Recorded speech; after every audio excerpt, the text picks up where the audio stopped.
A lot of people call this bullshit, but after what I've started experiencing lately, I am rather inclined to start believing this bullshit. That is, that you should regularly cleanse the energies in your house. You see, my fiance and I, we're humans. Sometimes we fight, and when we do, something likes to come and watch and rejoice. Most of the times, I know that this thing is there with us because we fight really ugly. I'm talking name calling, throwing things around, slamming doors, that kind of thing. It comes around only when things get really intense. Or perhaps it is making things really intense and not in a good way. I am not clairvoyant. That is, I don't see things. Shadows, ghosts, nothing of the sorts. But I sense them. I get chills when something is around me, and I get the worst kind of chills when something evil is around. At first, I didn't think much of it, but with time, I've started realizing that the coincidences were lining up a lot. I would get severe chills during these fights with my fiancé, and sometimes I would get them randomly. But you see how I know that these chills are actually me being clairsentient? It's because my fiancé sees them. He sees things. It's been hard for him to open up about it, but eventually, after a while, he did. And he told me I'm not crazy. The shadows I see sometimes, just for a split second, with my peripheral vision, and the chills, they are real symptoms of my body picking up on other entities.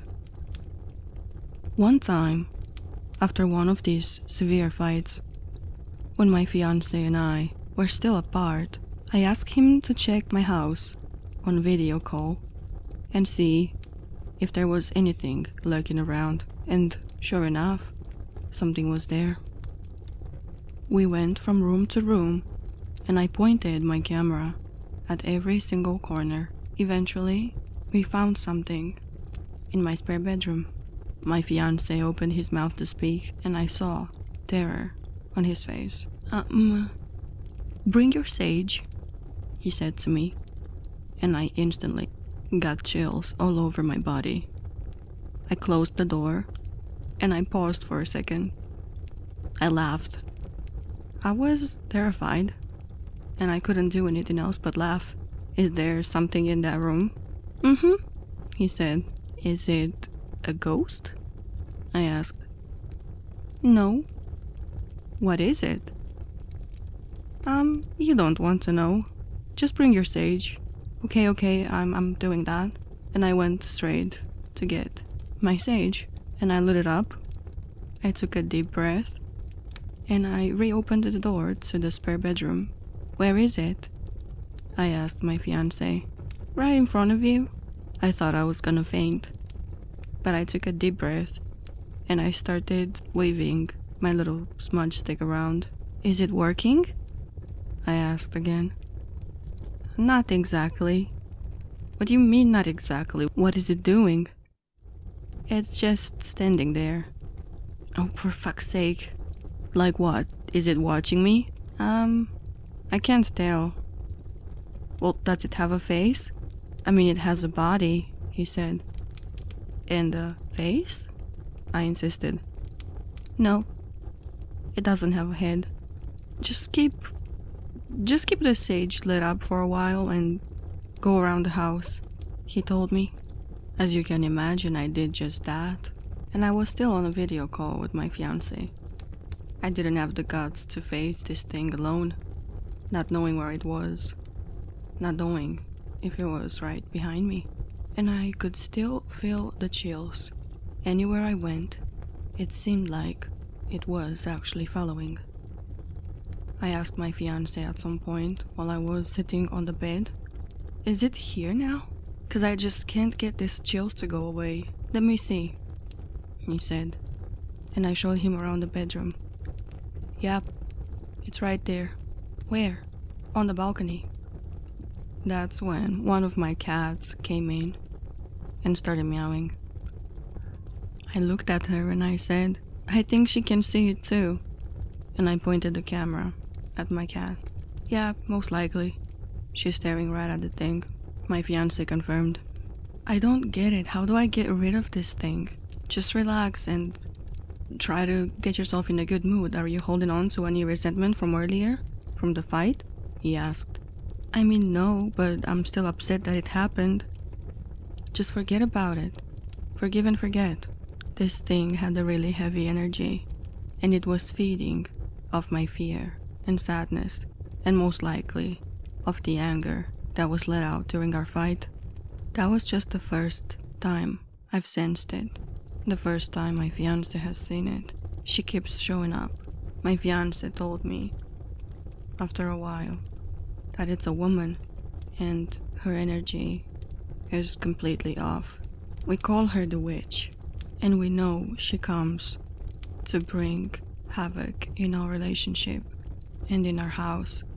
I think she's mostly attracted to me. Sometimes she brings friends too. A couple of shadow people have started showing up with her. I'm concerned lately because I've started seeing them too. A couple more seconds in my peripheral vision, and sometimes I see their eyes staring at me when I'm in my living room. I can see something moving in the bedroom when the door is open, and it disappears when I start to look back.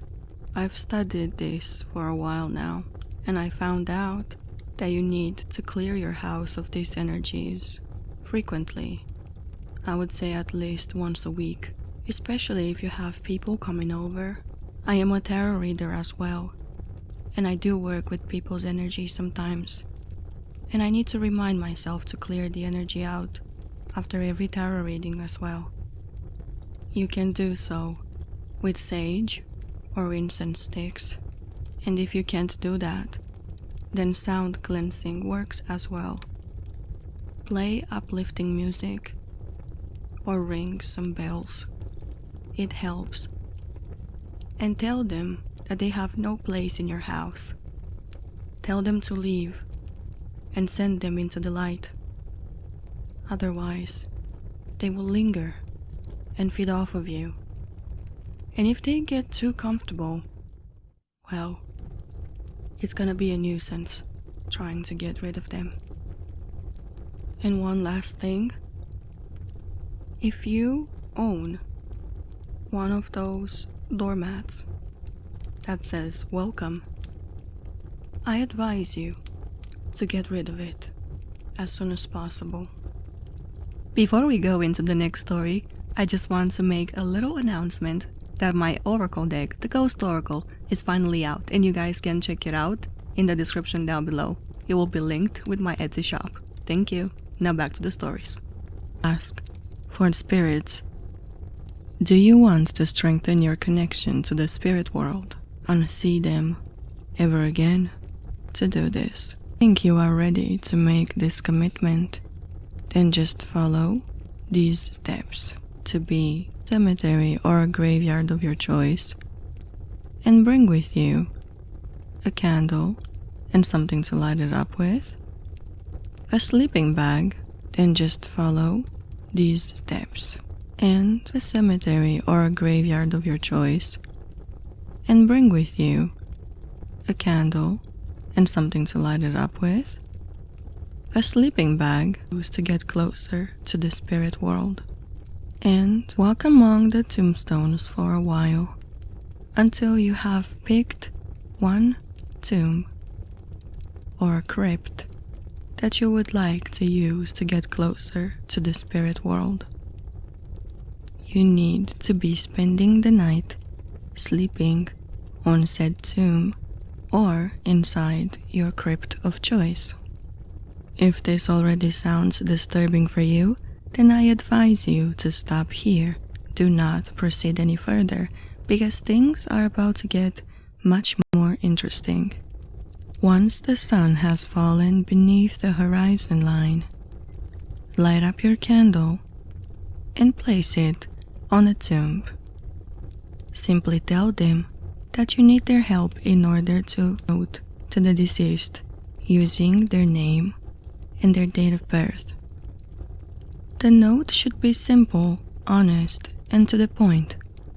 Simply tell them that you need their help in order to lift the veil and communicate with the dead more freely.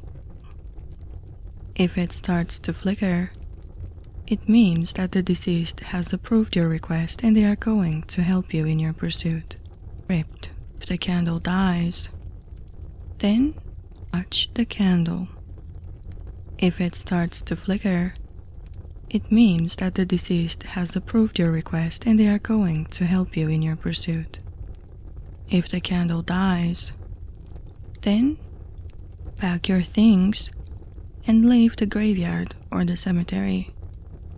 Come again another time. Want to abort the ritual at this point? All you have to do is blow out the candle, pack your things, and leave. There are more threats. For disturbing them is also a good idea. To abort the ritual at this point, all you have to do is blow out the candle, pack your things, and leave.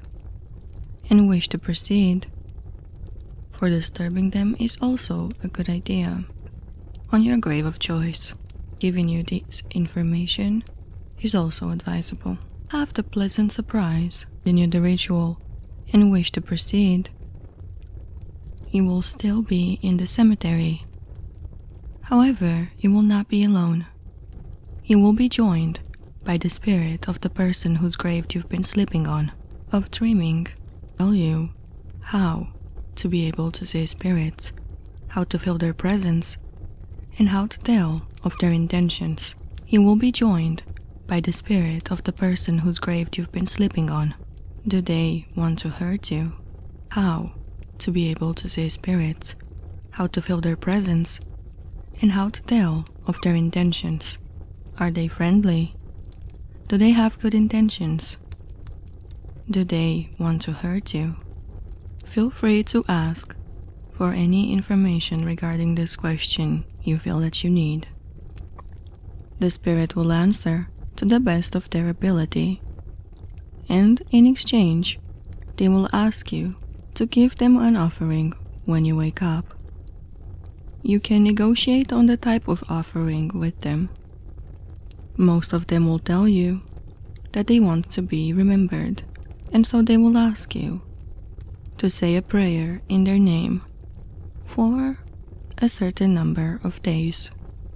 Some will ask you for a physical offering, be that some sort of food, a drink, or a cigarette. Don't be surprised.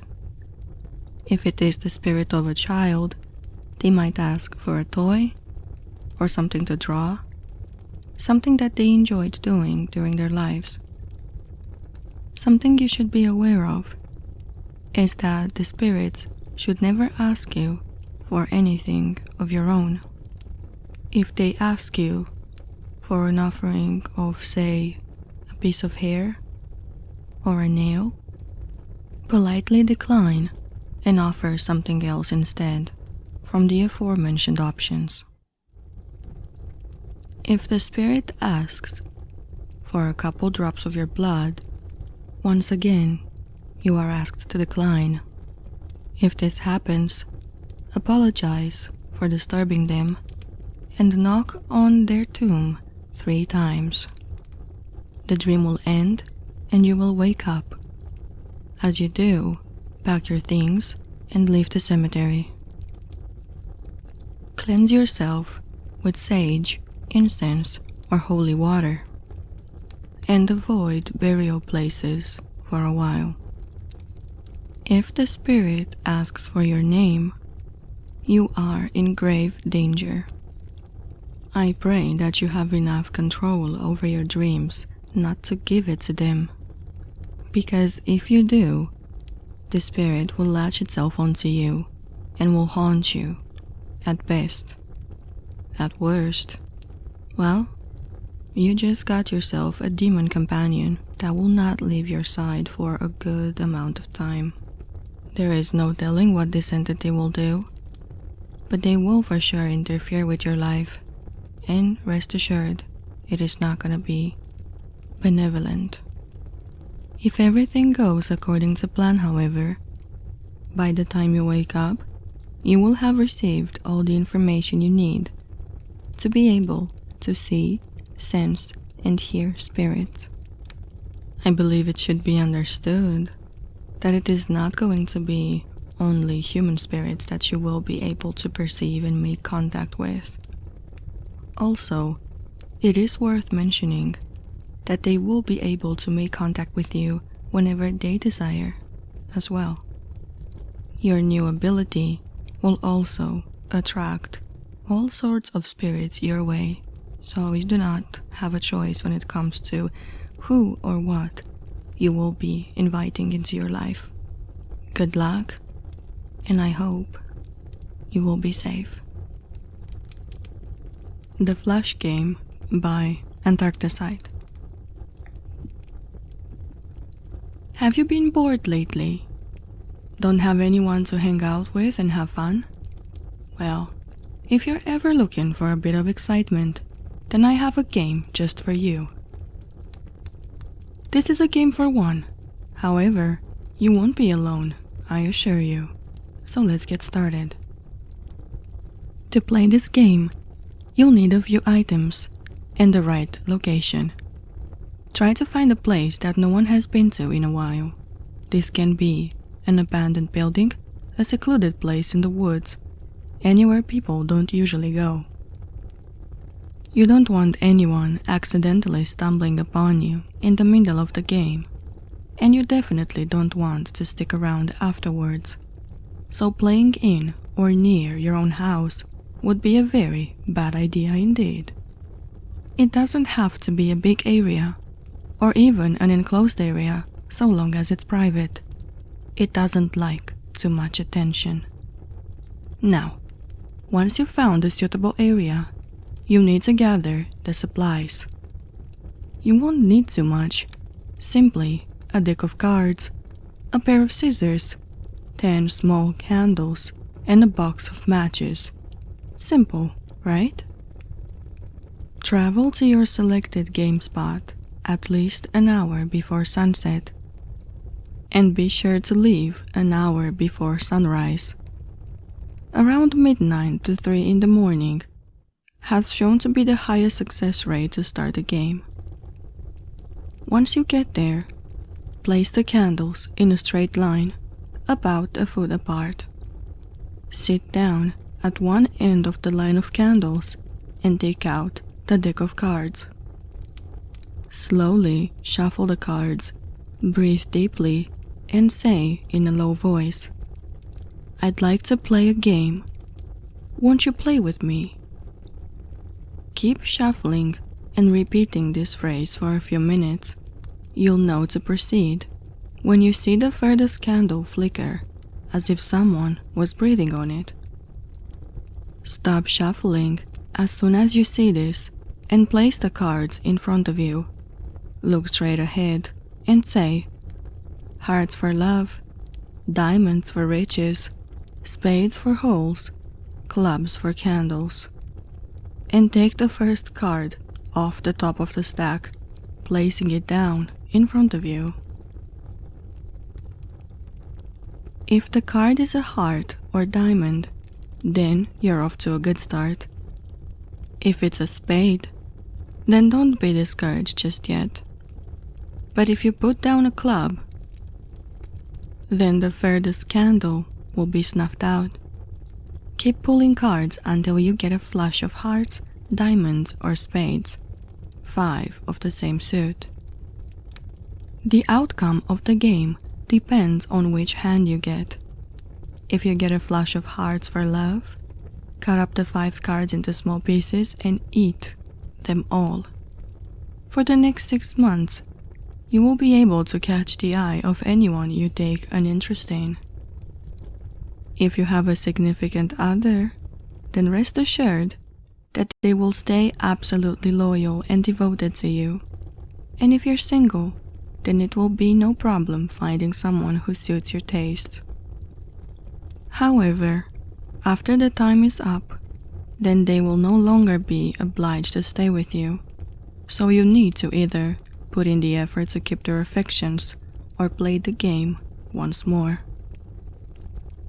If you get a flash of diamonds for riches, cut up the 5 cards into small pieces and eat them all.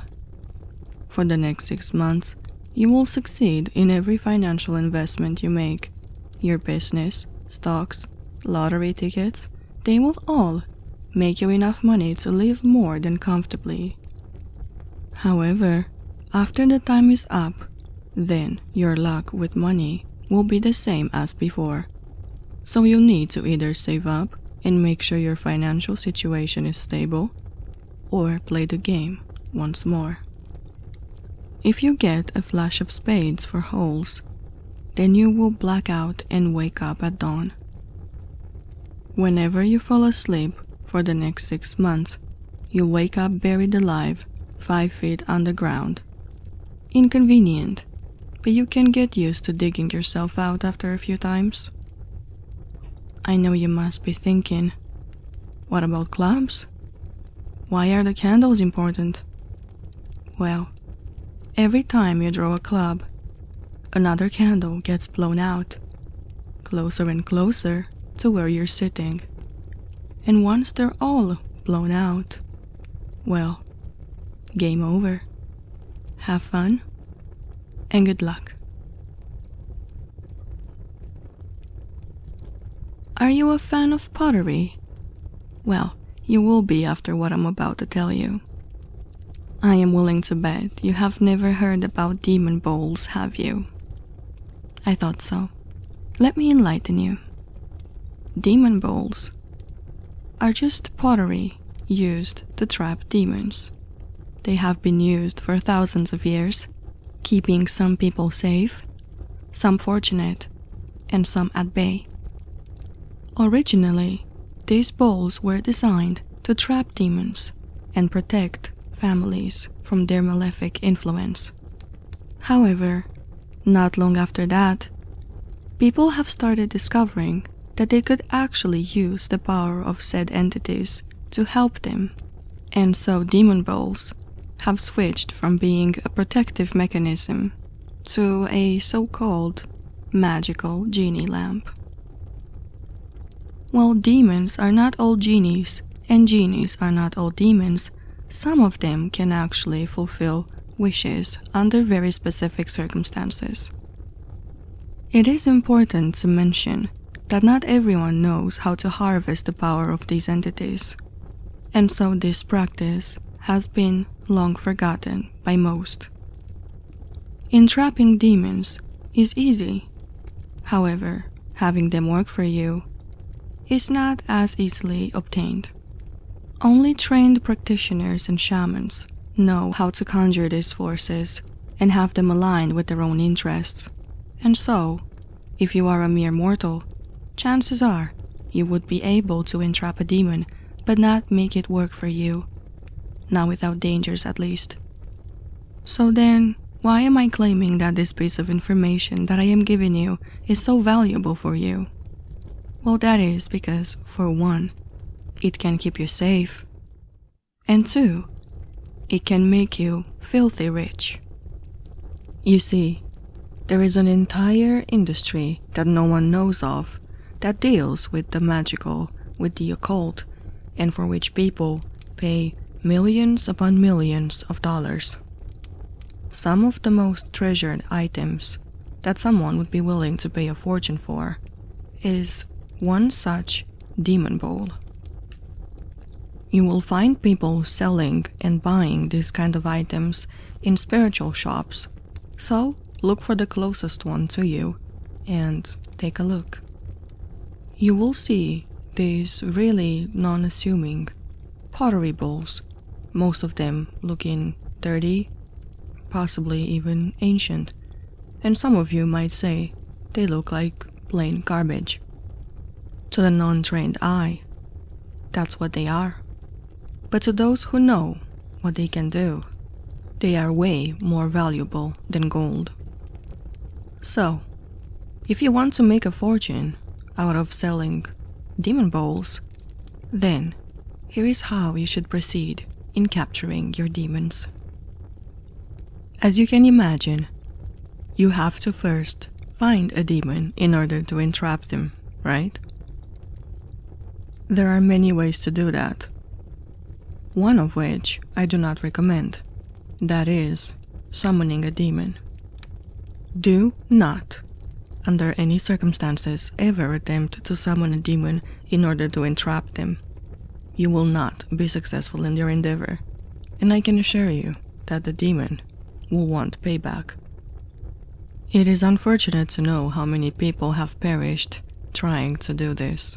The majority of demons that people can capture with these bowls, and with any other conventional methods, are lesser demons, under the control of higher-ranking creatures of hell. As a mere mortal, you should never attempt to summon the higher-ranking demons, let alone attempt to capture them. I cannot tell you what exactly will become of you, but I will only say that you will be left at the mercy of the entity that you just tried to hurt, or impose your will upon. So now that we've got that out of the way, I will tell you how to capture a lesser demon. Lesser demons are not as powerful as the high rankings. However, they get some of the powers from their masters in certain areas concerning human life. You can entrap demons that control the weather, or demons that know where hidden treasures are buried. You can also entrap demons that can teach you healing, or demons that show you how to talk to animals. Some are able to predict the future, others are able to tell you the real events that have transpired in the past. You will never really know just how powerful the demon that you have captured is, but you will have an idea, because the more powerful he is, the harder it will be to capture him. The way that demon bowls work is by the power of words. Words hold power greater than you will ever imagine. They hold specific energies, and if you phrase your incantation just right, then you will have captured yourself a demon. Figuring out the right incantation for the demon you are trying to entrap, however, is the tricky part. You see, they are not all compelled by the power of Jesus Christ. So you will have to do some work, and some homework, on what exactly it is that that demon is afraid of, and what his weaknesses are. But once you have acquired that piece of information, all it takes is a pottery bowl, a marker or some ink, which you will be using to write your incantation in a spiral inside the bowl. And that's it. That is all you have to do in order to entrap a demon. The process can take a while, depending on how long it takes for you to do your research and finally find the right incantation. And of course, there are also risks associated with messing with paranormal beings. However, the rewards are plentiful, for you could make anywhere between a couple $1,000 to $100,000 for every bowl that you bring. You will only know the true price after talking to a specialized worker in the field. I hope this information has been helpful for you, so happy demon hunting. Angels aren't pretty. Mine stares at me every night, from the corner of my bedroom, right next to the door. It crawls up the wall, sort of like a spider, and it stays there, just under the ceiling, with his limbs sprawled up on the walls, and it stares at me. I'm scared to take my eyes off of it, and I don't know what to do to unsee it. It hasn't done anything to me yet. other than, of course, keeping me up at night. I don't know what this thing is, but I've seen it all my life. I've started calling it my guardian angel because, well, it follows me everywhere. And I think a couple of times it might have saved me. It saved me with its ugliness and awkwardness. I was so distracted by it at some point that it stopped me from crossing the street. When two vehicles skidded and got into a frontal collision, I would have been sandwiched between them. Another time, I remember having to take a trip to Europe to help out my sister. I was supposed to get there by plane. At the airport, I realized there was a problem with my luggage. This stopped me from being able to make it to the gate on time. But when I did get to the gate, I saw my plane taking off. And right by the door, I saw the thing. My angel. Frustrated, I went home and tried to book another flight, only to see, a few hours later, that my plane had crashed not too long after taking off. Most people survived, but a lot of them with major injuries, and of course, there were some fatalities. My skin crawled as I was watching the news, realizing I could have been the one on the plane. And when I looked at the door, again, I saw the angel. It never blinked. It just stared at me, as if to tell me that it knew better. It knew better than me, every time. Even though it prevented some pretty nasty events from happening to me, I still can't help but feel absolutely disgusted and deeply disturbed, to say the least, every time I see it. This thing has never given me a feeling of comfort.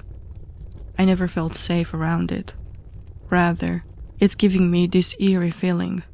And recently, a lot more accidents have started happening to me, from which I am somehow, someway, always saved just 1 second before things could get a lot darker.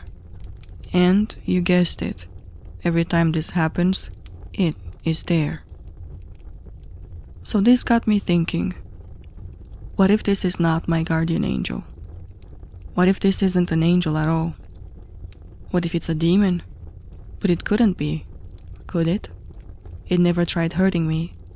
If anything, I think it saved me. But between the oh so light, so bright and majestic title of angel and the dark, sinister title of demon, I believe there is a grayscale. And on this grayscale, my creature, this entity, could be something else altogether. I think it's trying to give me a lesson in such a way that it is sinister and insidious, but at the same time, safe and calm. I believe this thing is deliberately orchestrating all these near-death experiences for me, to teach me to be grateful. To be grateful to be alive. To be grateful for my health. Has anyone else experienced something like this out there? Please let me know.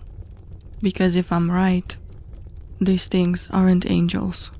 And we are not lucky to always get away with these near-death experiences or terrible accidents that we manage to escape from unscarred. They might be teachers, sure, and I understand the need for being grateful for what you have, but I have long learned my lesson. So then why do these things keep happening to me? And why is it more often now? And there's another thing. What sustains these creatures? What do they feed on? They need to live off of something, don't they? What if they are like demons somewhat? What if they feed on fear? What if they orchestrate all these things happening to us so they could feed off of our terror? What if? Hi my little ghosts, a special thank you to all of you who have made it to the end of this video. Just wanted to chime in for a second and let you guys know that the Ghost Oracle, the official oracle of this channel, is finally out, and it will be linked in the description down below. As you might know, almost all the stories on this channel are written by me, which means that in general it takes me more time than the average narrator to create these videos for you guys. as I have to write most of my stories from scratch. This means that it takes me several days sometimes to record a video like this, especially a compilation. And unfortunately, my imagination has its boundaries, so I can come up with stories every so often. However, if you guys want to support me, what you can do is watch the ads before my videos and during the videos while you take a break and go arrange yourself a little snack. Or you can support me by purchasing the Ghost Oracle link down below. Or for those of you who want to get more in touch with the spiritual side, I am also offering tarot readings, which will also be linked down below if you want to book one with me. Also, donations are not required, but they are deeply appreciated and they help me make more of this content. So if you're interested in that, any amount counts, and you will find my PayPal listed down below. Thank you so much for your support, and I will see you in the next video.